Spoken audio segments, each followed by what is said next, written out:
અમિત ખૂંટ આપઘાત કેસમાં આરોપી રાજદીપસિંહ જાડેજાને ગોંડલ કોર્ટે જામીન મંજૂર કર્યા છે।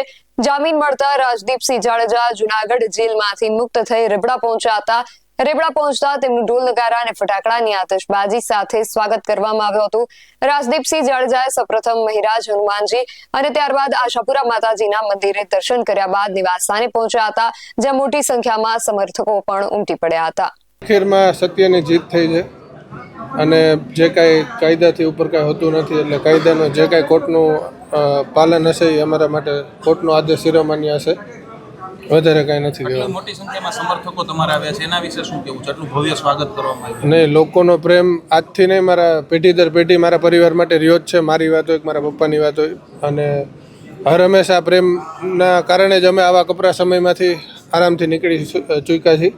એટલે આ 72 દિવસમાં જે કાંઈ લોકોએ મારા માટે સ્વયંભૂ રીબડા, મારા પપ્પા માટે સ્વયંભૂ, મારા સમાજના, અન્ય સમાજના 18 વર્ષના લોકો, જે ગોંડલ તાલુકાના વેપારીઓ, ઉદ્યોગપતિ તમામ ભેગા થયા હતા સ્વયંભૂ અમને ન્યાય અપાવવા માટે, એ બધાને હું નતમસ્તક કરીને પ્રણામ કરું છું કે આપ સૌનો ખૂબ ખૂબ ધન્યવાદ કે આપના માટે થઈને આજે સત્યની જીત થઈ છે આપ લોકોના કારણે। તમારા પિતાજીની ગેરહાજરીમાં પણ રીબડામાં ખૂબ મોટું સંમેલન જેવું મળ્યું હતું, એમાં હજારો લોકો આવ્યા હતા, એ વિશે શું?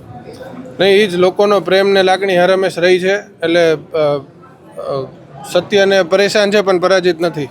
એટલે જી, જે કેસને લઈને તમે ગયા હતા જેલમાં, જેને લઈને એ કેસનું મેં કીધું એમ કે આજે સેશન કોર્ટે મને શરતી જામીન આપ્યા છે, એનું ખૂબ અમે પાલન કરશું, કોઈ પણ શરત ભંગ ન થાય, અને એનું ખૂબ કાળજીપૂર્વક અમે પાલન કરશું। અને આવીને આવી જ રીતે કોર્ટ ઉપર ભરોસો છે, ન્યાયપાલિકા ઉપર અમને ભરોસો છે કે હજી આગળ જતા પણ અમારો વિજય થશે। સત્ય પરેશાન છે, પરાજિત નથી, મેં તમને કીધું એમ। પ્રદીપસિંહ, અનિરુદ્ધસિંહે કીધું હતું કે જે પ્રમાણે આખું ષડયંત્ર રચવામાં આવ્યું હતું, તમને કોણ લાગે છે આની પાછળ કોણ છે? એ તો ભગવાનને ખબર ભાઈ, હું ડાયરેક્ટ એમાં કોઈનું ટિપ્પણી કરવા વાળો માણસ નથી।